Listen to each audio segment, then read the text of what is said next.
হযরতে উমর ইবনুল খাত্তাব রাদিয়াল্লাহু তাআলা আনহু প্রধান বিচারপতি ছিলেন। 2 বছরের মাথায় গিয়ে তিনি খলিফাতুল মুসলিমিন আবু বকর সিদ্দিক রাদিয়াল্লাহু তাআলা আনহুকে বললেন, এই দায়িত্ব থেকে আমাকে অব্যাহতি দিন, সরায় দিন। তিনি বললেন, কেন? বললেন, না, এখানে আমাকে বেতন দেওয়ার কোনো দরকার তো নাই। তা আপনি প্রধান বিচারপতি না? বলে, হ্যাঁ।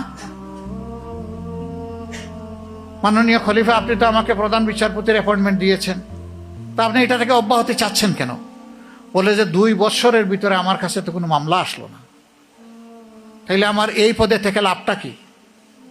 আমি রাষ্ট্রের অর্থ এইভাবে অপচয় করব কেন? আমি এখান থেকে নিব কেন? তাকে জিজ্ঞেস করা হলো, লোক আসে না কেন? আপনি একটু গরম মানুষের জন্য ভয়ে আসে না নাকি? তিনি বললেন, আমি তো কাউকে গরম দেখাইনি। অনুসন্ধান করে দেখা গেল যে তার কাছে রেফার হয়ে যাওয়ার মতো কোনো ঘটনা সেই রাষ্ট্রে 2 বছরের ভিতরে ঘটে নাই। সুবহানাল্লাহ।